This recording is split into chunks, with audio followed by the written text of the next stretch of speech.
陛下，北莽20万大军南下，先皇带着太子和文武百官已经南撤了。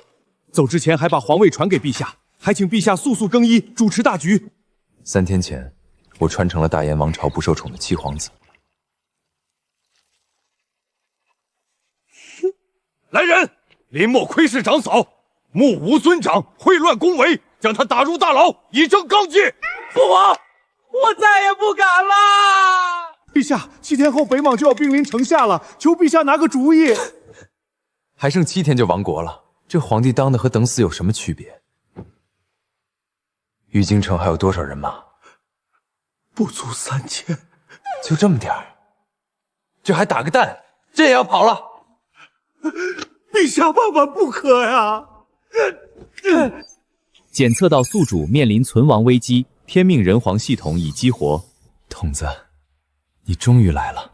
警告：当前国运值为 0.1， 若国运值清零，宿主将被直接抹杀，请宿主立刻提升国运值。新手任务发布，完成登基大典并稳定朝堂，可获得新手大礼包。我得发。陛下，小的是李德全，不是王德发呀！大燕现在需要您，您万万不能一走了之啊！行了，朕跟你开玩笑的，起来吧。对了，传国玉玺呢？朕既然要登基，这东西肯定少不了。这，先皇走的时候带走了传国玉玺。去筹备登基大典吧，不用多隆重，但该有的规矩不能少。是，奴才这就去办。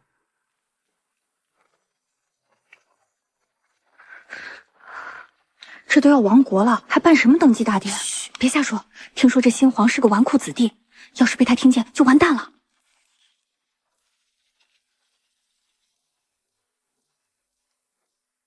吉时到，吾皇万岁万岁万万岁！平身吧。谢陛下。朕知道你们心里都在想什么。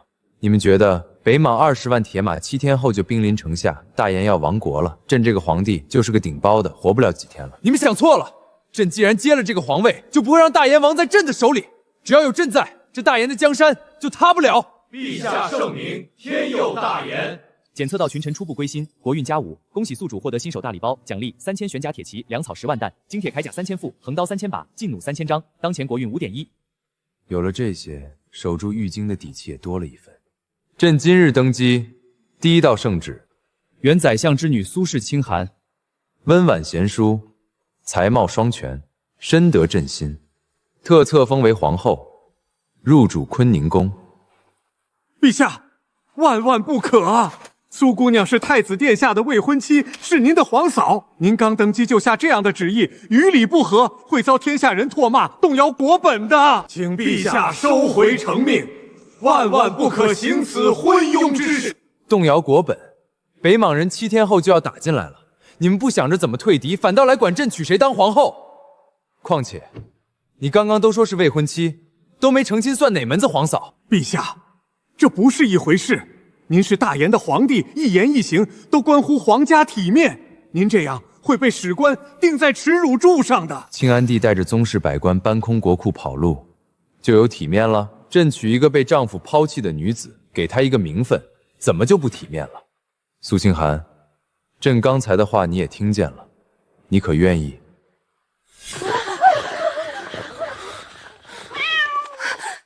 殿下，若不是你，父皇又怎会拆散我跟婉儿？滚！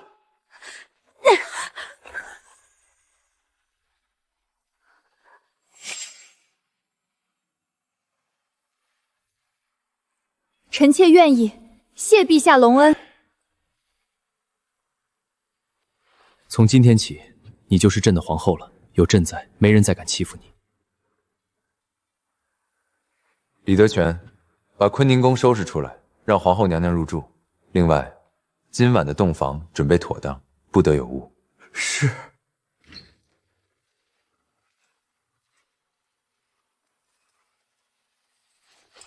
陛下，放心，朕会很温柔的。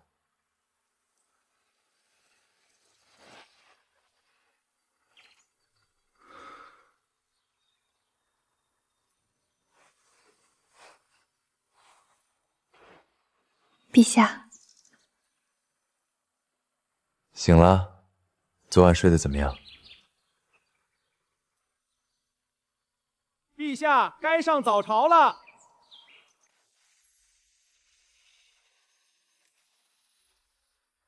吾皇万岁万岁万万岁！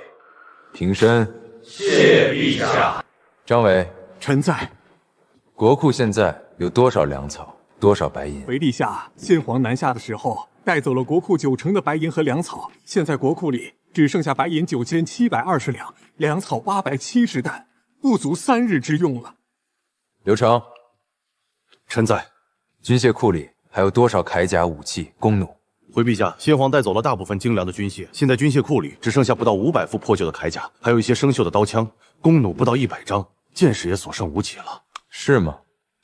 那朕告诉你们一个好消息，就在昨晚，朕已经命人往国库里存入了粮草10万担，白银50万两。陛下，您说什么？10万担粮草，50万两白银，这怎么可能？这是从哪儿弄来的？难道是先皇留下的？不可能，先皇恨不得把国库搬空，怎么可能留下这么多东西？李德全，老奴在。传朕旨意，打开粮仓，给禁军和留守的官员百姓分发粮食，让所有人都吃饱饭。老奴遵旨。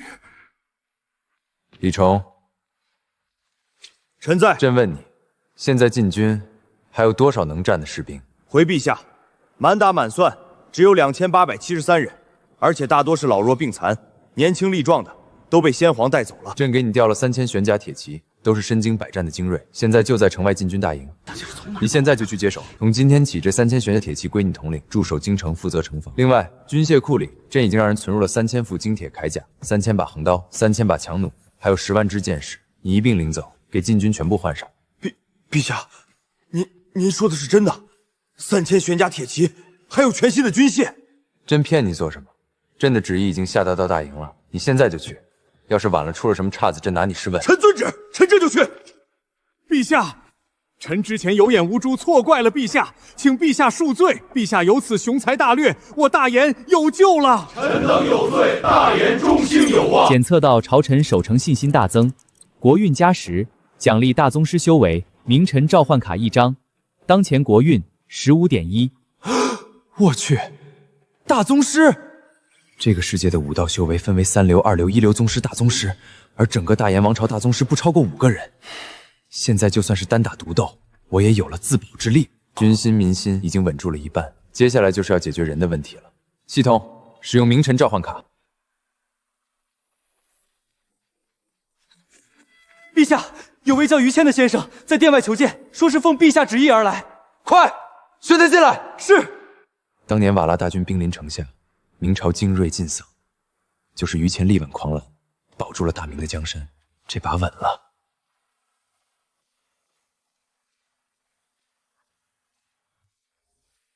臣于谦参见陛下，吾皇万岁万岁万万岁！于先生，快请起。谢陛下。诸位，这位于谦先生是朕特意请来的大才，从今日起，任命于谦为兵部尚书，总领京城所有兵马，统筹城防，负责抵御北莽入侵。若有抗命不遵者，斩立决。陛下三思啊！这人名不见经传，我们对他一无所知，把京城所有的兵马都交给他，万一出了什么差错，后果不堪设想啊！请陛下三思。诸位大人，我知道你们心里的疑虑，故我于谦在此立誓，若守不住这京城，便自刎于城门之下，以死谢罪。陛下一夜之间改变了玉城困境，眼光绝对不会错。于大人，刚才是老夫失礼了。既然于大人有此决心，老夫代表户部全力支持于大人守城，需要什么粮草物资，户部一定全力供应。工部也会全力配合。我等定当全力配合于大人。多谢诸位大人，国难当头，你我同心协力，定能守住京城，击退北莽逆贼。于谦，朕把京城的防务全都交给你了，需要什么直接跟朕说，朕全力支持你。臣定不辱使命，臣现在就去布置城防，绝不会给北莽人任何可乘之机。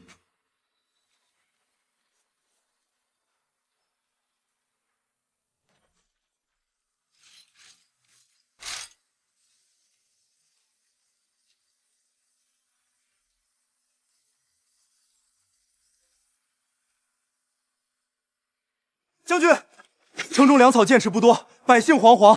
住嘴！再敢动摇军心，我一刀砍了你！将军，咱们还可以派人向后方求援。援军？玉京自顾不暇，谁会来救我们？传令，开城门！将军不可！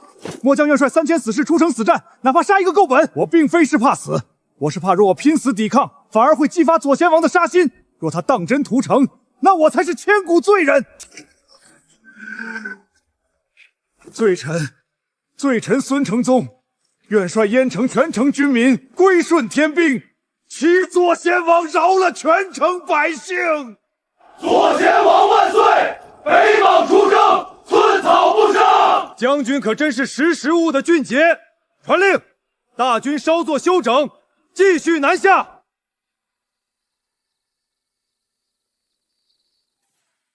玉京方面可有新消息？禀左贤王，大言玉京确有巨变。庆安帝携宗室重臣南逃江宁，并传位给妻子林默。如今林默已经登基为帝。什么？那狗皇帝跑了？哼，孙将军，看来中原当真是无人了。大言皇室昏庸无能，还请左贤王拯救大言百姓。玉京城还有多少兵马？据探子回报，玉京城守备不足5000。所谓上兵伐谋，下兵攻城，本王不愿生灵涂炭，你可愿提前出发，一路去说服沿途州县开城投降？罪臣愿意，我北莽王师替天行道，必然势如破竹。大言多行不义，罪臣深恨，不能手刃此辽，以谢天下。好，很好，你现在即刻出发，轻装前行，大军2个时辰后继续南下。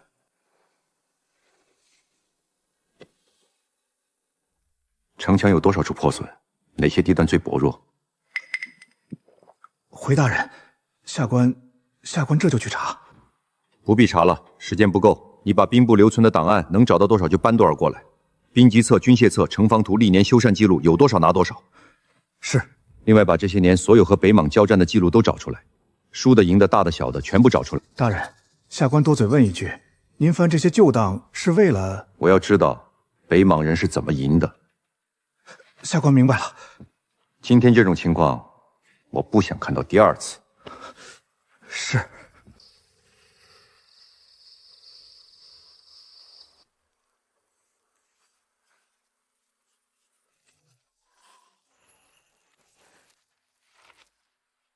皇后这是在写什么呢？神神秘秘的。臣妾只是随便写写，陛下快坐。清寒，朕有件事儿要和你商量。陛下请说。朕要选妃了。陛下是该开枝散叶了。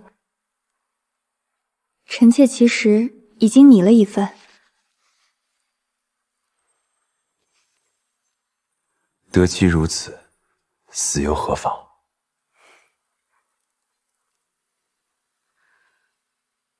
沈姑娘，你父亲是沈鹤年，沈御史。是，家父3年前死于狱中，家产超没，民女如今只是一介平民。你恨吗？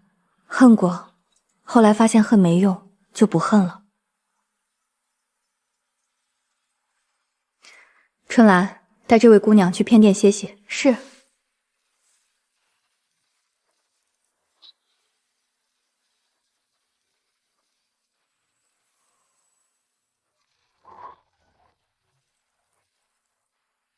陛下，你来做什么？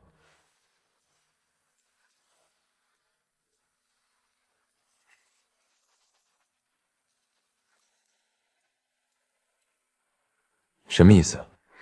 沈芷依是罪臣之女，身份上不了台面，但她天资聪颖，用好了是把刀，用不好会伤己。你亲手给朕选女人，心里就不难受？臣妾被丢下过一次，能做的就是让陛下有更多不能丢下臣妾的理由。我不会丢下你的。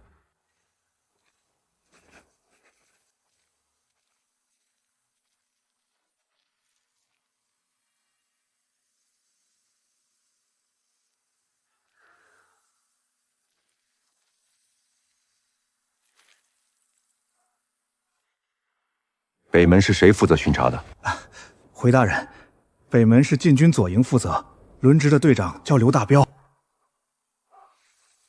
把他叫来。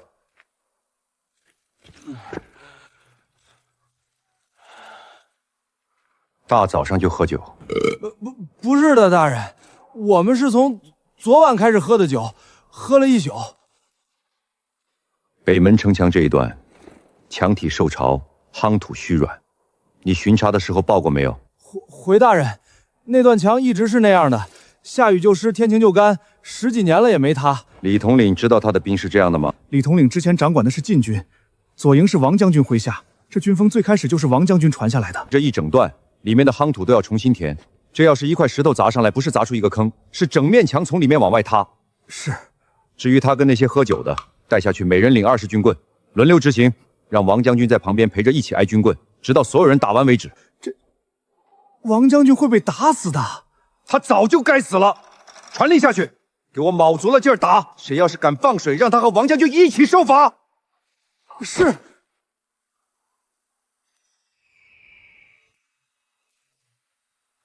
赵将军，你也看到了，真不怪我。若不是我马跑得快，恐怕我都无法站在这儿。一群废物，10几座城加起来10万大军，粮草器械堆积如山，可结果呢？北莽一路如履平地。谁说不是呢？这帮混蛋也不知怎么就如此之怂。可是将军，你也别老骂了。北莽大军已至城下，你总得想个办法不是？孙承宗，你少在这儿给我装模作样！你当真以为老子不知道你的来意？口口声声从北莽大营逃了出来，实则是早就归降。现在要来劝我赵谦和你一样做个卖国求荣的小人。众将听令，随我出城，迎战北莽。诺。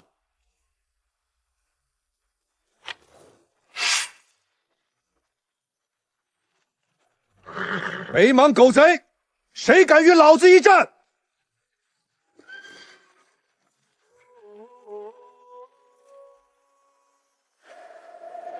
来将通明。定城赵谦。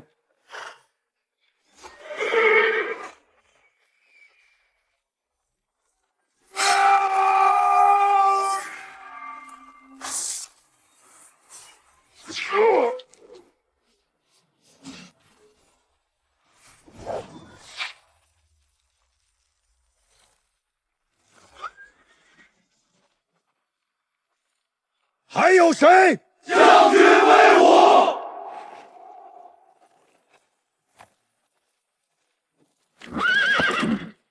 庆安帝胆小如鼠，望风而逃，不顾半分黎民百姓。你要保这样的皇帝？哼！少废话，要战便战！执迷不悟。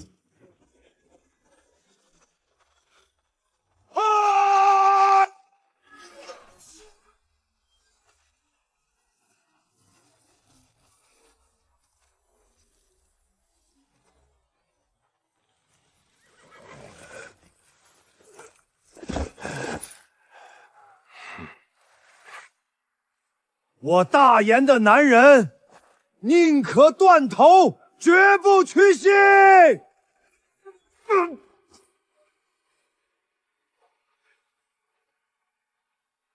将军，兄弟们，跟我冲，替将军报仇！杀！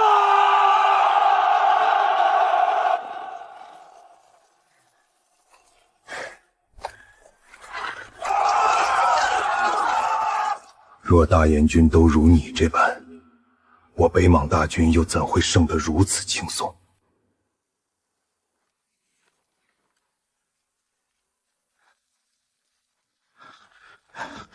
大人，下官找了3个时辰，只找到这些，其他的记录全没了。其他的怎么会找不到了？先皇南逃的时候，京中的官员跟着跑了大半，档案散失了不少。行了，先放这儿吧。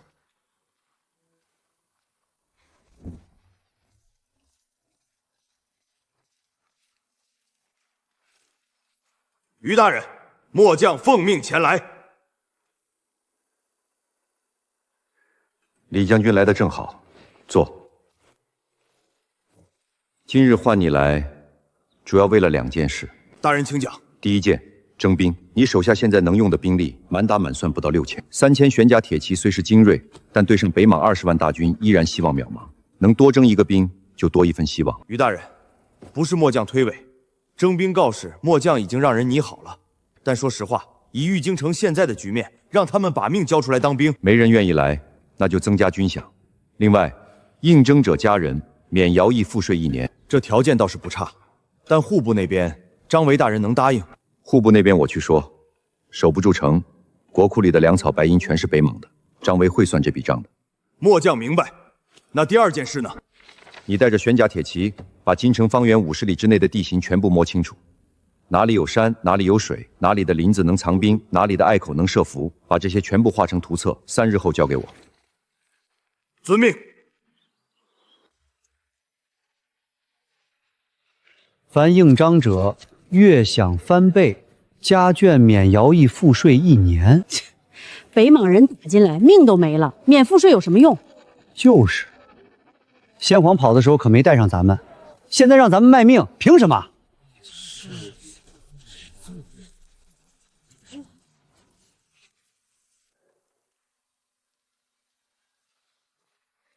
陛下，北莽大军已过鄢城，令丞赵谦将军率全城守军出战，全军殉国。按北莽行军速度推断，4日后将兵临玉京城下。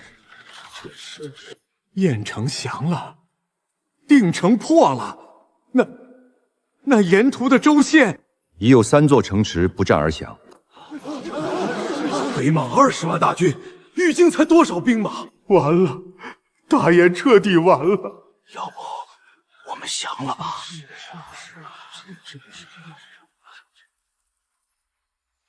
哭什么？朕还没死，大燕还没亡，谁在燕乡？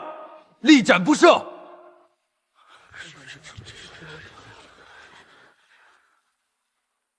于谦，城防如何了？回陛下，东面有3处豁口，西面箭楼年久失修，皆已调派工匠抢修。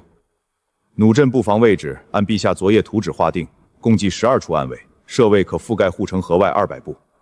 人工够吗？城中可调将户400余人，外加征调民夫2000。2000不够，再加1倍。工钱照市价双倍给，不白用人。告诉百姓，这是在修自家院墙，不是给朕当牛马。臣遵旨。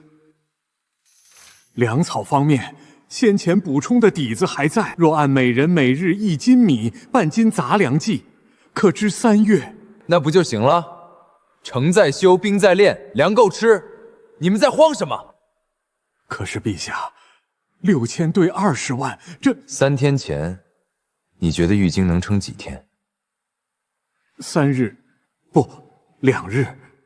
现在呢？3天前你觉得撑不过2日，现在你告诉朕粮够3月，多出来的那2个月08天，是你凭空变出来的，还是朕昨晚托梦给你的？臣妄自菲薄。朕只交代一件事。北莽兵临城下之前，该修城修城，该练兵练兵，该算账算账。谁再站在朕面前说完了，朕就让他先完。于大人，陛下他……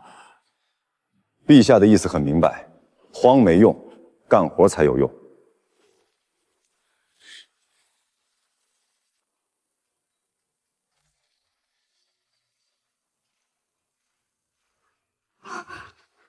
陛下，女儿家读兵书倒是少见。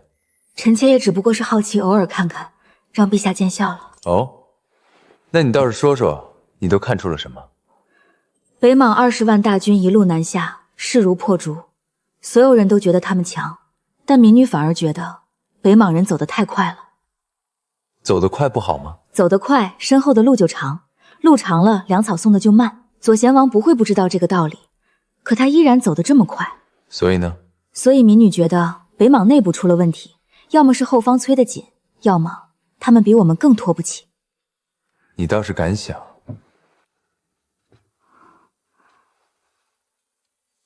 不过，朕喜欢敢想的人。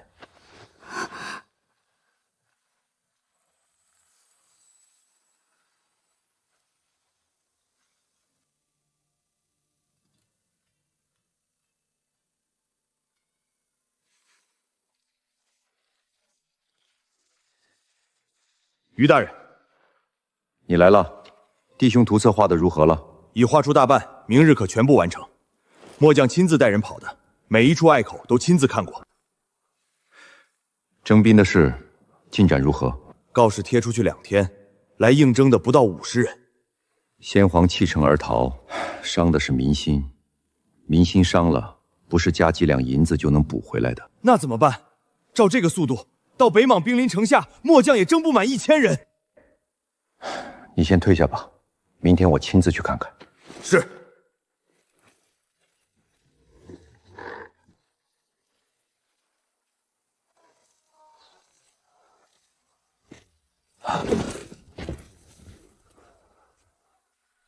今天来了几个？2个，一个瘸子被末将劝回去了，一个50多岁的老汉，末将实在不忍心收。大人，该加的条件都加了，月饷翻倍，免赋税，能想的法子都想了，百姓就是不买账。把桌子搬出去，既然百姓不来，我们就亲自去整。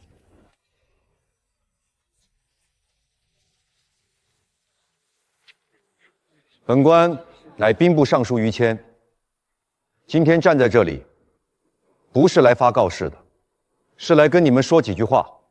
北莽20万大军就快到玉京城下了，本官知道你们在想什么。先皇丢下你们跑了，你们心里有恨，应该的。可当今陛下留下来了，他大可以走的，但他选择留在玉京，跟你们一起等北莽大军兵临城下。可是，听说陛下是个纨绔，终日厮混在后宫。陛下是什么样的人，轮不到本官来评说，但他没有抛弃你们，就此一条，就甩了先皇不知道多少条街。陛下说了，今日参军者守的是大严的国门，城在，你们就是从龙之宫的功臣，城破，陛下陪你们一起死。若是城守住了，战后论功行赏，封侯拜相，绝不食言。于大人，草民王铁柱，草民不懂什么大道理，只知道赵将军以身殉国，宁死不降。人家当官的都不怕死，草民一个卖粮的怕什么？草民报名。想清楚了？想清楚了，大不了18年后又是一条好汉，总比窝窝囊囊活着强。我也报名，加我一个。大人，您这饼画的也太大了。守不住城，什么饼都是空的；守住了，这饼就是真的。让让，接过。于大人，陛下召您入宫。见过陛下。征兵的事儿，朕已经知道了。托陛下的福，今日报名者已过1000人。臣借陛下许的那些承诺，借得好，但朕今日叫你来，不是为了这个。于谦，你看了这么多史书，可看到大炎皇室有什么功法秘籍留存？臣知道的只有一部《承天剑诀》，据说是太祖皇帝所创。那应该在庆安帝手里。庆安帝带不走承天剑诀，为何？据宫中典籍记载，承天剑诀的全文刻在密室的一块石碑上。太祖皇帝当年留下祖训：功法刻于石，传于国，不传于人。庆安帝走得再匆忙，也没法子把一块石碑搬走。密室石碑，朕怎么不知道还有这种地方？密室位于太极殿正下方，入口在龙椅之后。陛下登基仓促，庆安帝想必是忘了交代。他不是忘了，他是觉得朕不配知道。天子剑呢？朕听说庆安帝把剑留下了。是，天子剑与石碑同源。据传，这套功法与天子剑本是一体，皆为太祖皇帝所留。原来如此，走，与朕一起去看看那块石碑。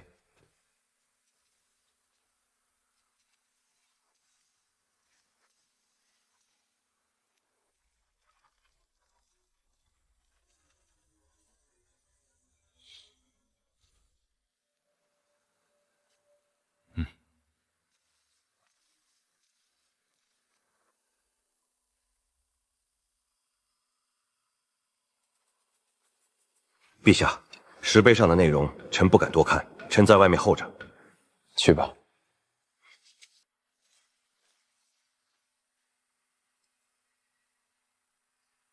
这是……算了，修行要紧。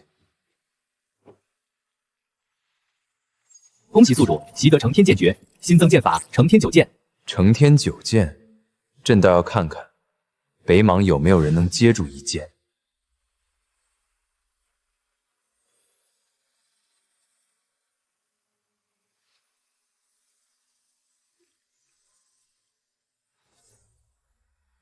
承天九剑，第九式承天。这是。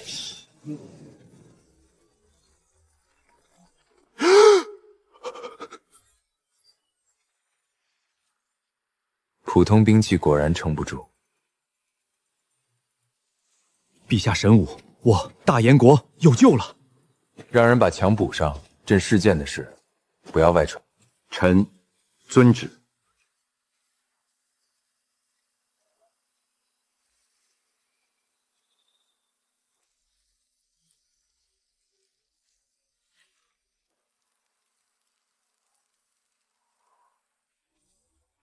禀左贤王，玉京探报已到。念。玉京守军不足6000，新皇林默登基后不理朝政，终日厮混于后宫，朝中大小事务皆由兵部尚书于谦代理。不足6000，本王还以为多大阵仗。大哥，给我3万铁骑，我替你把玉京踏平。林默此人如何？回左贤王，探子说林默在先皇南逃前便是有名的纨绔，文不成武不就，终日流连勾栏瓦舍。登基后更是变本加厉，据说选妃的告示贴得满城都是。庆安帝是个废物，传位给的儿子更是个废物。大哥，你还在犹豫什么？你想要3万铁骑，我给你，但你记住，你是先锋，不是主力。到了玉京城下，不许强攻，等我大军到来。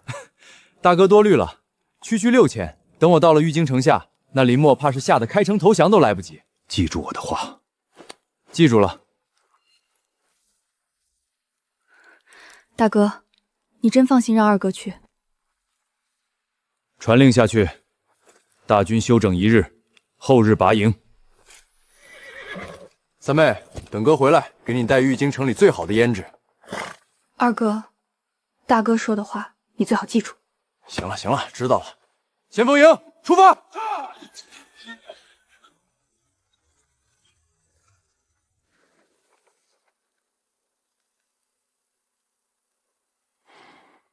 都勘测清楚了。回大人，玉京方圆50里，每一处隘口，末将都亲自带人跑过。这个地方，北门外的葫芦口，2山夹1沟，最窄处只容3骑并行。大人想在这里设伏，虽然从葫芦口走能节省1日脚程，但北莽大军应该会选择走官道吧？不管他们选择走哪条道，我们事先做好安排是肯定的。他们若是不来，无非就是浪费了一些时间；若是来了，那他们就得把命留下。哈哈，于大人英明。你先去准备落石、火油、劲弩，能备多少备多少。具体如何布置，我后续会告知于你。对了，把招来的新兵也带上练练手。末将领命。陛下，江宁密信。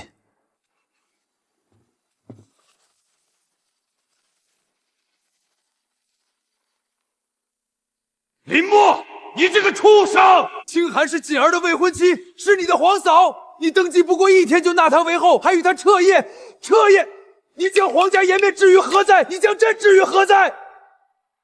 待北莽退兵，朕必回京亲手废了你。研墨回信，父皇说的是，侧后一事确实是儿臣考虑不周。儿臣看父皇许多后宫妃嫔都未来得及带走，不如儿臣辛苦一下，替父皇照顾一二如何？陛下，这信真送啊？送，他要是不回，多半就是气死了。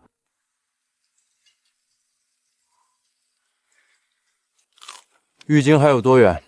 前面有2条路，一条是官道，绕山而行，多走40里；另一条是穿山谷而过，当地叫葫芦口，能省1日路程。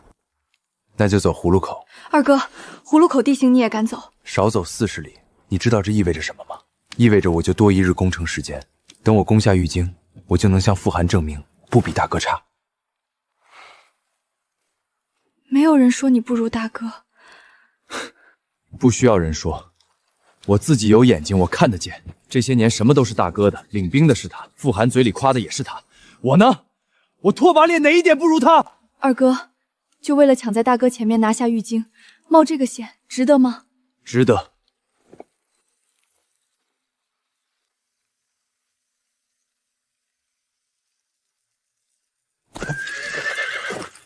禀右贤王，两侧山上仔细搜过了，没有伏兵痕迹。二哥，这地形……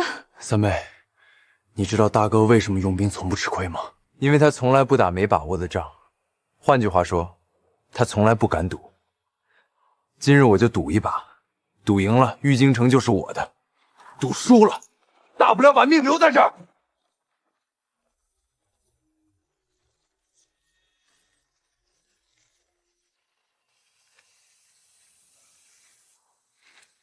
大人，他们进来了。再等等，等大军进到山谷中段。二哥，太安静了。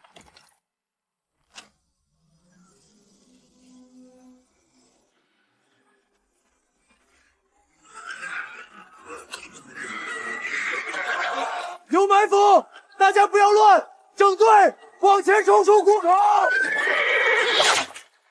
哥，快走！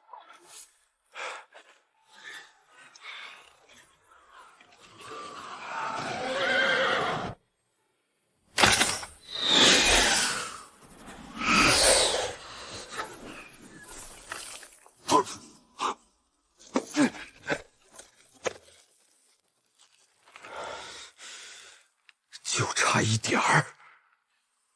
传令，收兵。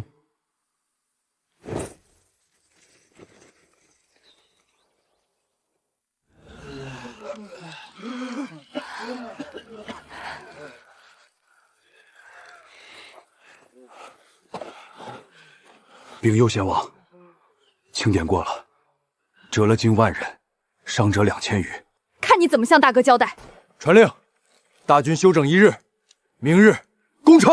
二哥，你知道自己在说什么吗？士兵刚从葫芦口捡回1条命，士气全无，你拿什么攻城？玉京守军不到6000，这点兵力够了。二哥，收手吧。我必须在大哥到之前拿下玉京。三妹不用劝了，你若怕了，便留在营里。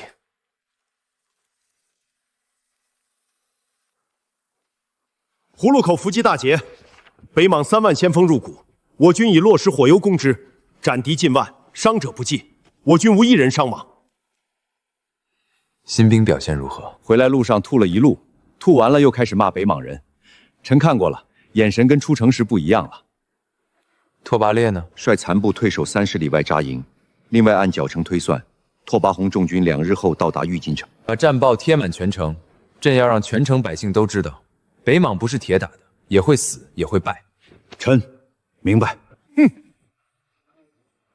铁柱，听说你也去了？那可不，老子亲手扔下去3桶火油，起码烧死了30个北莽狗。你不怕呀？怕啥？于大人说了，北莽人也是2个肩膀扛1个脑袋，石头砸下去照样脑袋开花。铁柱给俺们长脸了，走，俺请你吃肉糜豆花。不了，大婶，我有点不舒服，就先回去了。葫芦口大捷，以少胜多，重挫北莽先锋锐气，军民士气大涨，民心空前凝聚。国运加20，奖励2000神武禁军，神臂弩2000张。当前国运35.1。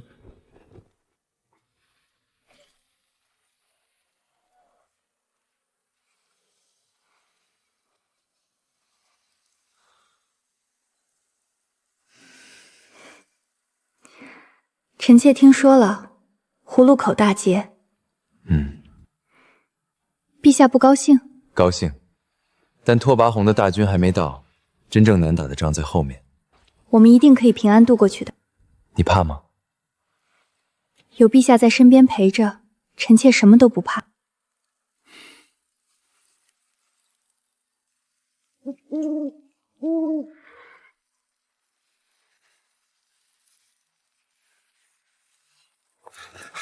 左贤王，右贤王率先锋营在葫芦口遭遇伏击，折损近万。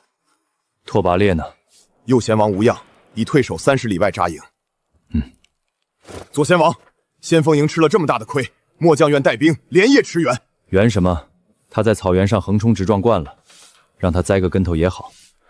可右贤王性子刚烈，吃了败仗必然会找补回来。你也猜到了，他会提前攻城。那末将更该去拦他。不用，让他打。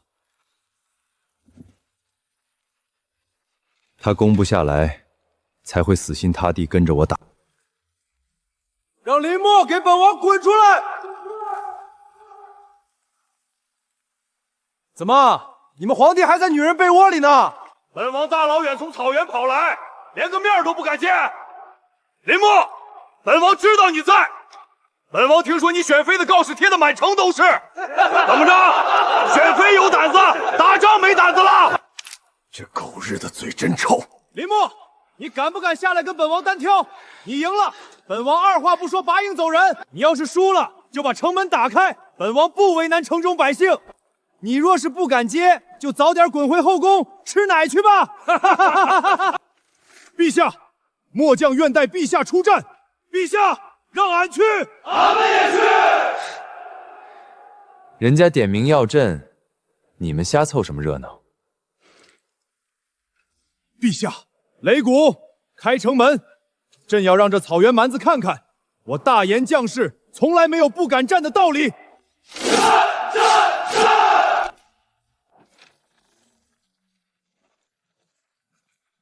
还真敢出来！本王还以为你最多派个替死鬼。你骂了朕的女人，朕的兵，朕再不出来，你是不是该骂朕祖宗了？你祖宗要是知道大研江山落到你这个逛窑子的废物手里，怕是棺材板都压不住了。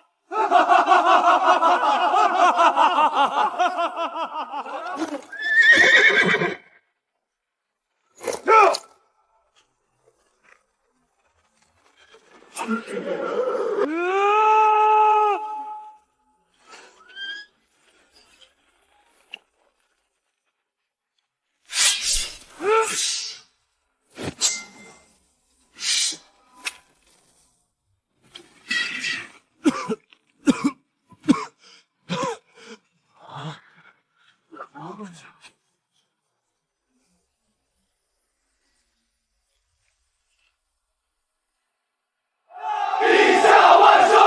陛下万圣！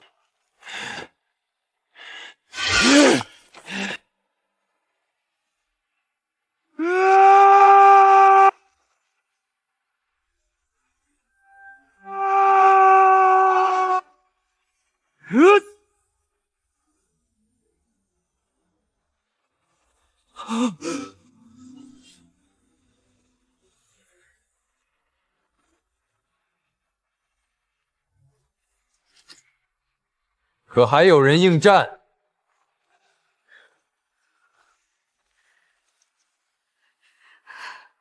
收兵！陛下神风，大业万岁！北门应是拓跋宏主攻方向，翁城已加固，城墙上有1500段劲弩和10张巨弩，护城河提前灌了火油，一支火箭河面便能烧成火墙。瓮城外门两侧民房拆了临街墙，里面埋伏精兵，万一城门有失，伏兵从侧面杀出，截断进城之敌。新兵放东西两门巡逻搬运，不打硬仗。咱们粮草还能撑多久？3个月左右。北莽补给靠草原转运，拖越久，补给线越长。若是能毁他粮草辎重，围城自解。但眼下得先扛住第一波。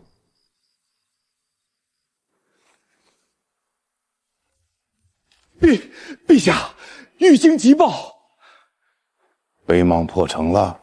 不是，是林默，他把拓跋烈斩了。不可能，他连朕养的那条猎犬都怕。你是不是看错了？探子反复确认过，七皇子与拓跋烈单挑，一剑封喉。朕养了他18年。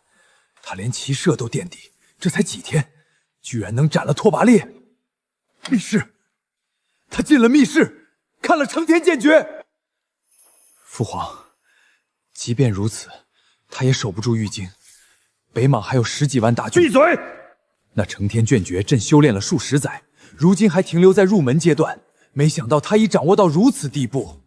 朕本以为他是个扶不上墙的废物，没想到他藏了这么多年，连朕都骗过去了。好得很。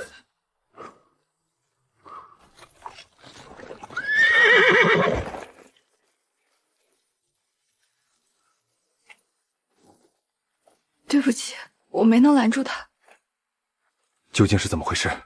林墨骗了我们，他的修为至少宗师往上。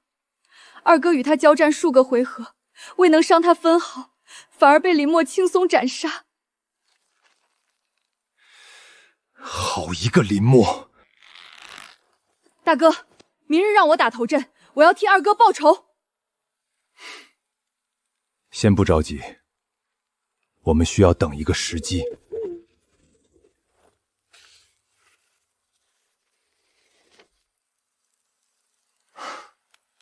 时机来了。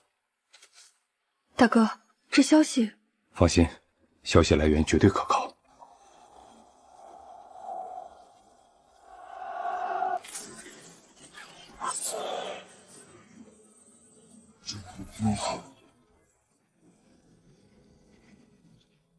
陛下，感觉不对。北门少说有3万人，但云梯不到5架，冲车也只推了2辆，还停在建城外没动。陛下，东门外发现大量敌军。哦，西门也是，至少5万步兵正强攻城门。东西2门是新兵，扛不住冲车。于谦，你和李崇带2000铁骑去西门，弩阵分一半跟你们走，给我拿命守住了。是。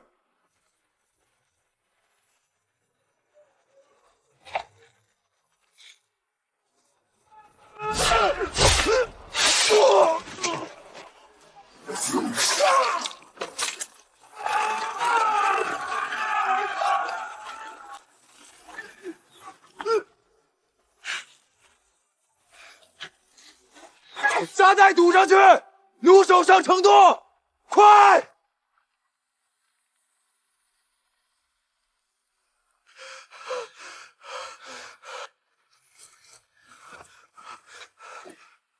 还能战吗？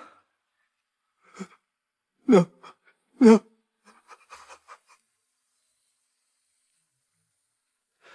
玄甲铁骑伤亡近千，新兵加上老兵还剩3000，箭矢消耗过半，东西2门外门皆毁，已连夜用沙袋堵上。昨日拓跋烈在城下骂朕选妃的告示贴得满城都是，但玉京城早就封城了，北莽探子不可能混进来亲眼看见告示。再加上今天拓跋宏攻城，臣查过了，今日布防只有留守官员知晓细节。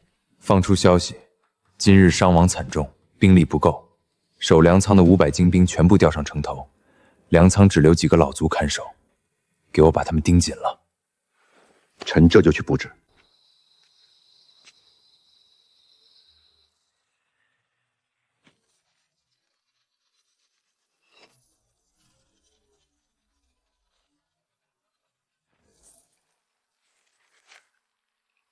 押回去。能在朕眼皮底下藏这么久，你倒是有些本事。说吧，你为什么要做北莽的探子？大言的官，要么贪，要么蠢，要么既贪又蠢。连你的皇后都是从太子手里捡来的，我还指望你这种人坐稳江山？那你就给朕看好了，把他押入天牢。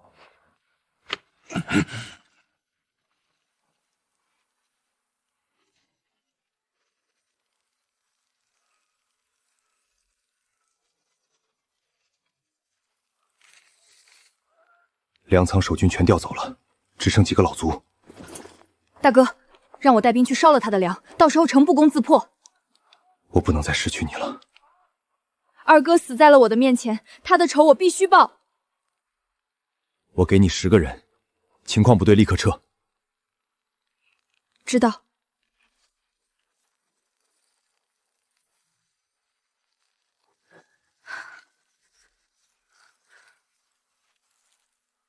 转钩索。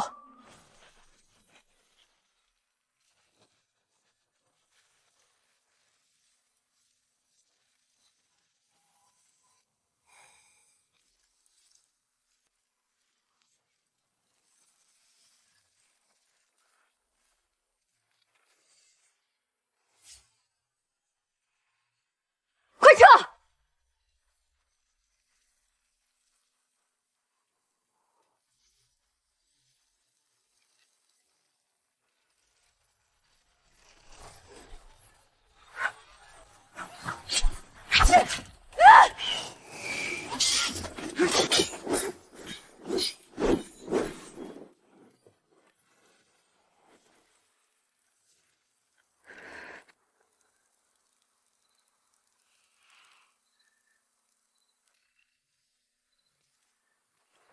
你想干什么？你别过来！朕要是想干什么，你绑着和没绑有什么区别？你要是敢碰我一下，我就……你就如何？拓跋烈都没打过我，你觉得你能？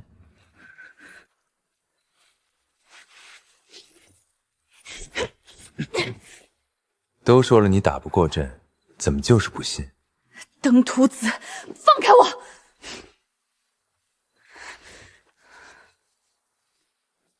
朕倒是有些好奇，拓跋宏手里有20万大军，攻城的时候舍得拿4万条命填东西二门，怎么就只给你10个人？自然是怕人太多了，容易被发现。是吗？那怎么就给了你10个废物啊？那些人连你都打不过吧？你少在这挑拨离间，大哥自有他的用意。让朕来猜一下，拓跋烈率先赶到玉京，是不是拓跋宏的指示？就算不是，他是不是也没过多阻拦？大哥劝过他。劝过。拓跋宏比谁都清楚拓跋烈的性子，却还是拨了3万给他。这不叫劝，这叫递刀。拓跋烈到死都不知道，你大哥从一开始就没打算让他活着回去。你胡说！是不是胡说？过2天就知道了。这2天你就在这儿待着吧，让朕陪你大哥好好玩一玩。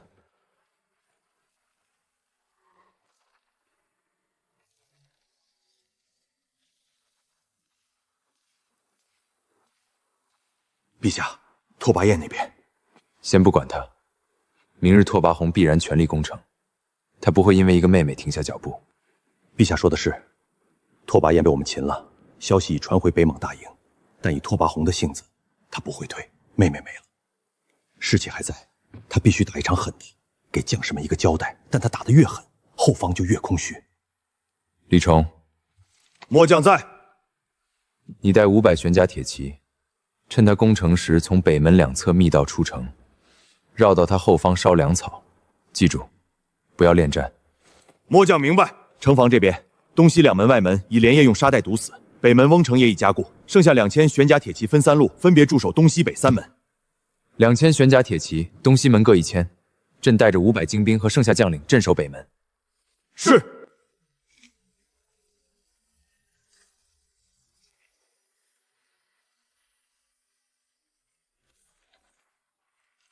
今日必须破城，敢退者斩！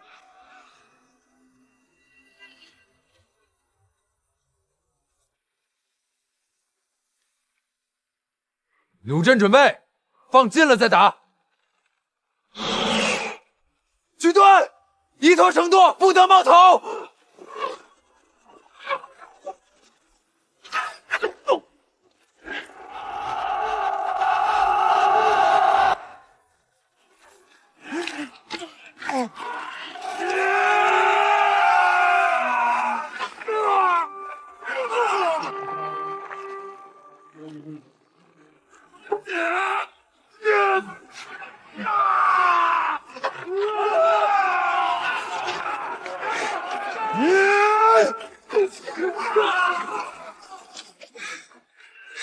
北莽狗贼，继续来啊！左贤王，大营方向。左贤王，粮草大营遭袭，火势太大，守营的弟兄们撑不住了。左贤王，再打下去，收兵，撤！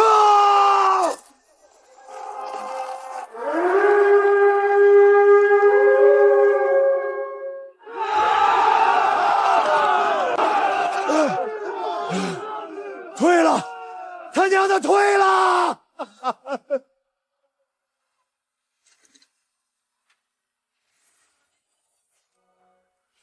陛下，北莽粮草尽数烧毁，500铁骑无一折损。拓跋宏已退兵30里，但北莽兵力尚存10余万，难保不会去而复返。臣已加派人手盯住撤军路线。我军伤亡如何？玄甲铁骑尚余2000出头，新兵加上老兵不足3000，箭矢消耗过半。北门和东门豁口虽用沙袋堵了，再来一轮冲车未必扛得住，城中铁料也不足了。拓跋宏坚持不了多久了，实在不行，就把宫中的锅碗瓢盆拿去熔了。另外，做好抚恤伤亡工作。是。左贤王，如今粮草紧缺，下一步该如何？明日再攻一次，直达北门，声势要大，但不必真冲。打完这一轮，全军退守燕城。燕城有城墙，有粮仓，先稳下来，正好可以等粮草补给。公主还在林默手里，是否派人？不必，林默不会杀她。可汗那边要是问起来，就说公主在燕城养伤。是。陛下，北莽今日又攻了一轮，但雷声大雨点小，压到护城河边就停了。打完拓跋宏，便拔营往燕城方向去了。看样子是想退守燕城。陛下，我们守住玉京了，击退北莽20万大军，守卫国都成功，社稷转危为安。国运加30，奖励上等战马3000匹，金铠3000副。当前国运65.1。传令，今晚犒赏3军，所有上过城头的将士，军饷翻倍，阵亡的名字刻在城门石墙上，抚恤双倍发放。明日起修补城墙，补充军械。于谦你来定。臣领旨。陛下，拓跋烟如何处置？我留他还有用处。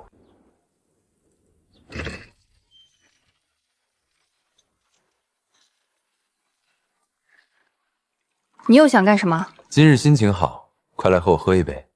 青天白日的，你不去张罗着守城，怎么还有闲心来找我喝酒？你大哥又攻城了，只不过跟之前不一样，今日只是做做样子，打完就撤兵了。不可能，大哥手里有20万大军，怎么可能会撤兵？忘记和你说了，你大哥的粮草辎重被我偷摸烧了，他不跑还等着干嘛？你就是单纯的想过来嘲讽我吗？拓跋宏明明可以过来交涉换回你的条件，可他却直接选择了撤兵。你能告诉我这是为什么吗？据我所知，拓跋宏并非嫡出，他的生母是你父汗帐下一个不起眼的妾室。你和拓跋烈都是皇后所出，而皇后的母族是仅次于皇室的第2大部族。那又如何？现在拓跋烈死了，皇后只剩你一个骨肉。你知道你活着回到草原意味着什么吗？意味着你以后若是招赘，生下的儿子是先单于的嫡孙，那拓跋宏的汗位还坐得稳吗？可若是你没有回去，按照你们草原的传统，他会是下一任可汗，并理所应当的收下你的母后以及他的母族，从此稳稳的坐在汗位上。住嘴！现在你还觉得你二哥的死和你大哥无关吗？左贤王，燕城粮仓尚有存粮，勉强够大军撑5、6天。休整的命令已传下去了。知道了。还有一事，军中有人在传左贤王为了汗位而丢弃公主。休整1日后，本王会派人与林默交涉。是。左贤王，萧群大军南征，突袭了噶尔郡乌朗哈，牛羊全被掳走。王庭命你火速回援。左贤王，那燕城不守了，传令全军丢掉辎重，骑兵先行，步兵跟上，连夜北返。所有已占州府一个不留，全部弃守。左贤王，这一走，南征打下来的地盘就全丢了。丢了还能再打，草原丢了，你我都无家可归。是。陛下，探搜急报，拓跋宏突然放弃燕城，向北急行军，辎重全扔了，沿途所有州府一个兵都没留。刚到燕城不到1天，连休整都来不及就急着走，那必定是草原出事了。他后院着火了，这对我们是千载难逢的机会。李崇，你率500玄甲铁骑，即刻出发救战燕城。末将领命。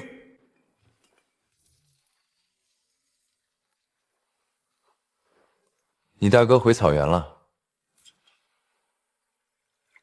不是他一个人，是全军北上，连辎重都扔了。不可能，部族为了这次南征准备了10余年，好不容易打下这么多州府。据探子回报，好像是草原出事了，你父汗撑不住了，才叫他回去的。西羌，现在你就真成了孤家寡人了。你杀了我吧。朕为什么要杀了你？你大哥巴不得朕替他除掉你，况且你活着，对他来说是根拔不掉的刺。你死了，正中他下怀。你想让你大哥今晚睡个好觉吗？你就好好在这儿待着，等你想通了，朕再来找你。这壶留给你，一个人喝闷酒容易想不开，但至少比寻死强。你二哥到死都在跟朕拼命，你别比他先认输。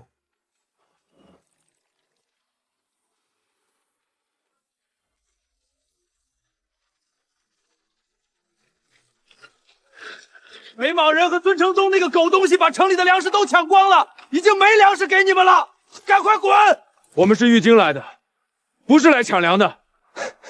玉京来的，仗打完了知道来了，早干嘛去了？就是，北莽人打进来的时候，你们影子都见不着，北莽人跑了，你们倒来收成了。诸位，北莽人抢粮，孙承宗叛国，你们在这里熬了2个月，换了我也恨，但我们也不想坐视不管。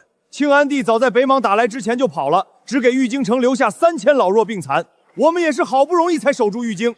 诸位放心，新皇不会不管你们的，粮食已经在运来的路上了，过几天大伙就能吃上饱饭了。谁知道你说的是真是假？放心，句句属实。对了，孙承宗在哪儿？呸！那个狗东西，北莽人还没到他就开城投降了，还把城里的粮食全都献了出去。北莽大军走后，孙承宗带着10多个人往鹰嘴岭跑了。放心，他跑不掉的。带20人去鹰嘴岭把孙承宗带回来，若有反抗，就地斩杀。另外，给京中飞鸽传书，说一下这边的情况。是。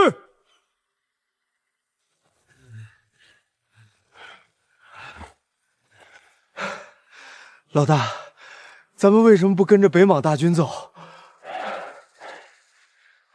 左贤王，大军北撤，罪臣愿率部随行，路上还能替贤王安抚沿途州县。一个连自己国家都出卖的人，你让我怎么安心把你留在身边？看在你开城投降的份上，本王不杀你。为什么？因为他看不上我们。咱们当初把命卖错了人。那咱们怎么办？总不能一直蹲在山里吧？蹲山里总比回去掉脑袋强。找个寨咱们照样能快活。孙承宗，你开城降敌，还有脸在山里快活？拿下！放开我！我降北莽是为了救燕城百姓，要不是我开城门，燕城早被屠了。这些话留着回玉京跟陛下说吧。带走。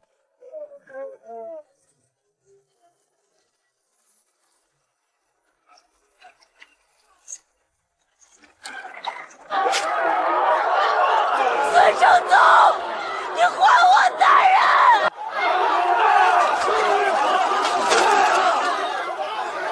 开城门的时候不是很威风吗？现在怎么不说话了？你还有脸活着？北境定城、安安、涿州皆已接管，正在开仓放粮。北莽残兵清剿了4股，剩下几股往草原方向逃窜，不成气候了。那边孙承宗明日便能押回京。这些事儿你多费心。至于孙承宗，到时候让他和周元一起在菜市口问斩。是，还有一事，北境各城已尽数收回，臣以为当趁势重整北境方防。拓跋宏此番北撤是后院起火，并非无力再战。草原上的事儿一旦平了，他必卷土重来。你列个章程出来，银子粮草找张维，要人要兵找李崇。臣领旨。陛下，拓跋姑娘求见。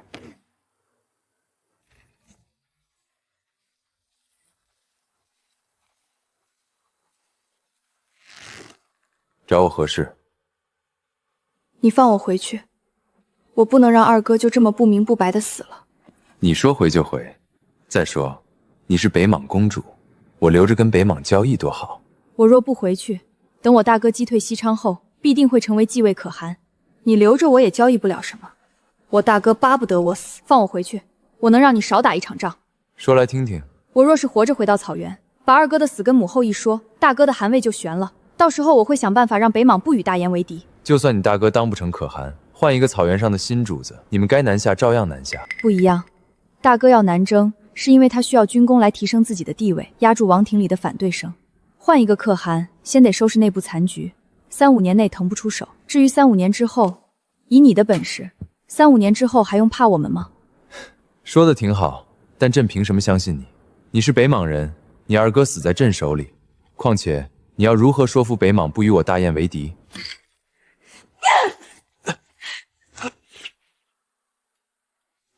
你干什么？只要我怀了你的孩子，他们就会有所顾忌。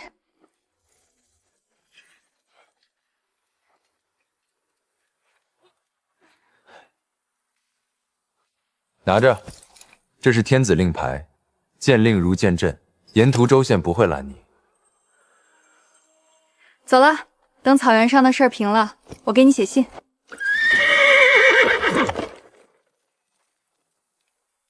陛下，真就这么放他走了？他活着回去，拓跋宏的汗位就多一根刺，这根刺不用朕动手，自己会长。与北莽公主达成战略默契，北方边境压力暂缓，外交破局，国运加20，奖励北莽全域布防图，神级骑兵训练术，白马一从5000，当前国运85.1。终于要结束了吗？陛下，北境12州已全部收复，各州县正在开仓放粮，百姓初步安定。北境边防章程臣已拟好，燕城、定城各驻军5000。准。张维，钱粮还撑得住吗？回陛下，战前储备尚有盈余，支撑北境重建不成问题。只是若要同时扩军，银两方面稍紧。朕手里刚到了一批，到时候自己去国库里取，数目够北境吃1年。是。你们过来看这个。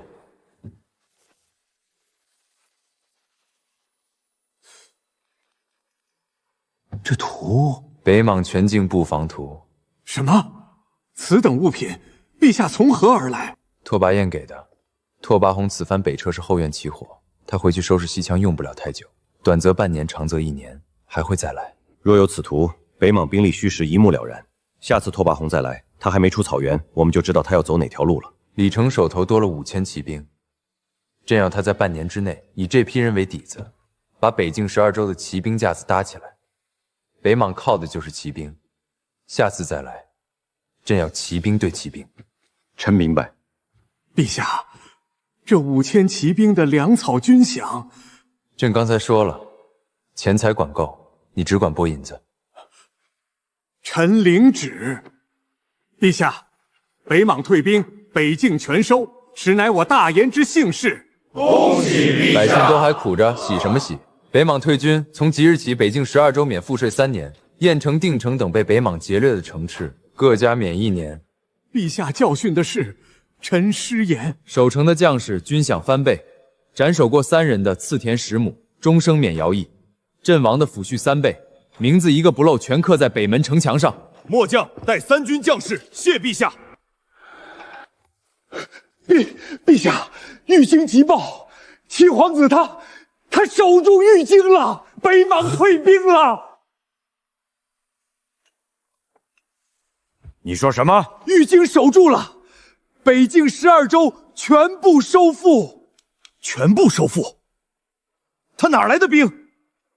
北莽20万大军，他凭什么？林默今日在朝堂上下旨，北境免赋税3年，燕城、定城加免1年，阵亡将士名字刻在北门城墙上，有功将士赐田免徭役。免赋税，刻明墙，这是明君。朕当初把玉京留给他，以为他撑不过7天，结果他守住了，还打赢了。哼！传旨，回京，朕倒要回去看看这个被朕扔下的废物儿子现在是什么模样。陛下，陛下，江宁探报，庆安帝率10万兵马北上，已在路上。10万？他哪来的10万人？陛下登基那日，庆安帝南逃时带走了玉京周边8万精锐，江宁愿有戍兵2万，共10万。朕登基那天，他扔给朕3000老弱和一座空城，现在居然带回来10万人。陛下，10万不是小数目。庆安帝此行怕不是来喝茶的。若真起了冲突，陛下与他毕竟是父子，天下人不会管谁先动的手，只会说陛下不孝。你担心朕背上弑父的骂名？是。他在赌朕不敢和他打，朕就算打赢了，也得被天下人的唾沫星子淹死。赢了战场，输了名声。陛下看得透彻。朕虽然杀不了他，可有人能杀呀。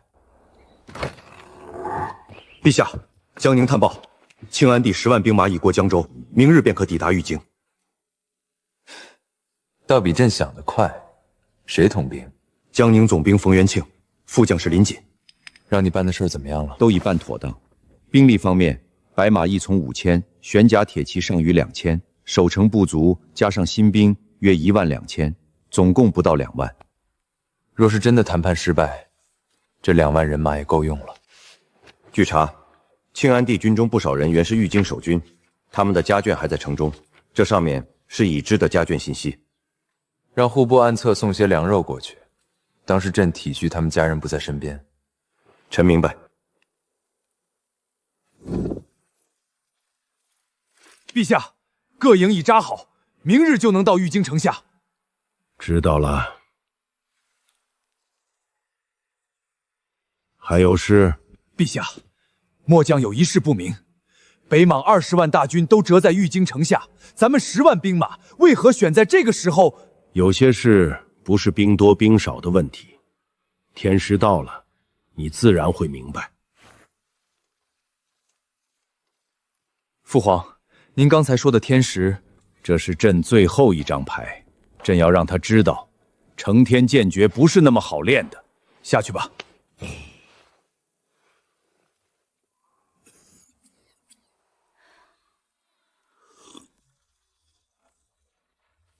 傅寒，西羌已平，斩首3000，俘虏200。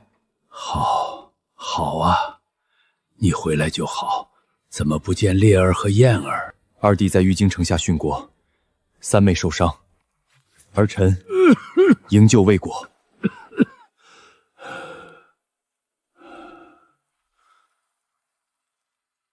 草原不能没有继承人，韩魏传给红儿，诸位可有异议？我等愿奉左贤王为大汗。我不同意。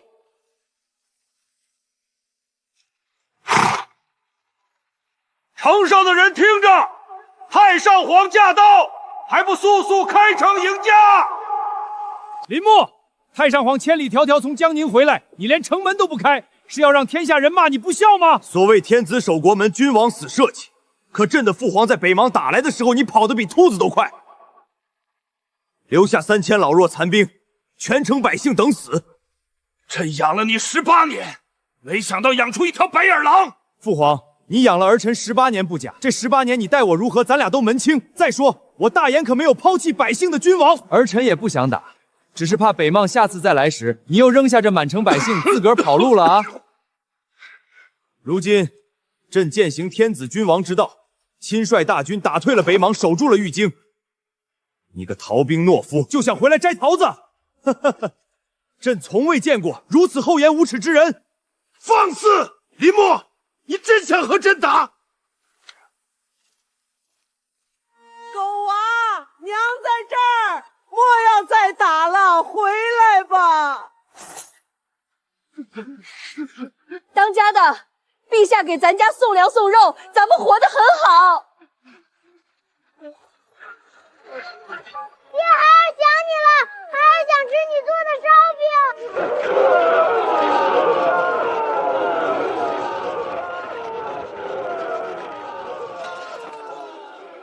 林默，你这是什么意思？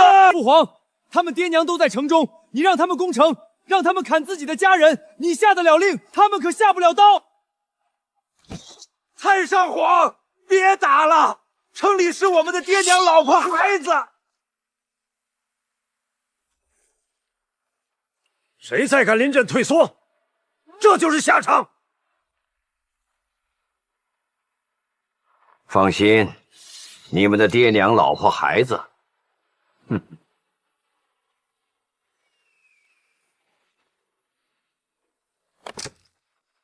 他马上就没精力管了。陛下，您怎么了？陛下，朕没事，占你的位置。林默，你现在一定很不好受吧？知道为什么吗？承天者，承天之力，亦承天之节。每岁阴气极盛之日，真气逆行，经脉如绞，生不如死，历12时辰方解。这是石碑上那行被朕划掉的字，怎么样？承天之节的滋味不好受吧？我就说石碑上怎么会有残缺，原来是你搞的鬼。只是父皇，你也修了承天剑诀，我有反噬，你就没有吗？朕当然有，朕每年这一天也会真气逆行，经脉刺痛，但朕有传国玉玺，玉玺集天下百姓信仰之力，可镇此劫。朕能压制反噬，你不能。你现在连站都站不稳，拿什么守着城？玉玺的压制只能让你不那么疼，同样会真气逆行。父皇，你自己也是强撑的吧？你身后这10万大军，凭什么跟着你来打阵？凭你弃城而逃，凭你草菅人命，你自己功力全失，还要我们攻城？我父母妻儿还在城墙上，大家拼了！你们要干什么？造反吗？冯元庆、金儿，朕是大燕太上皇，你们敢弑君，朕诛你们9族！老子9族都死绝了，你也去陪葬吧！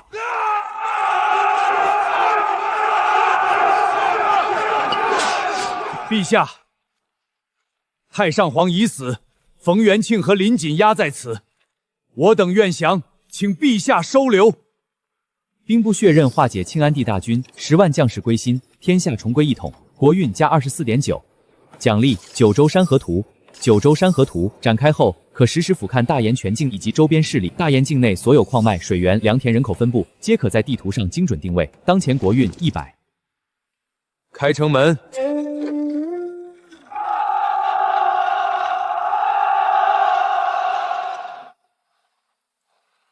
还疼吗？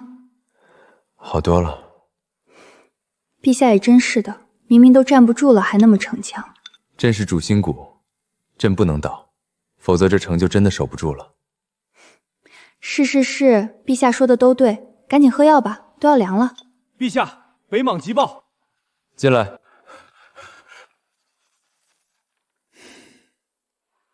怎么了？草原出事了，拓跋宏反了。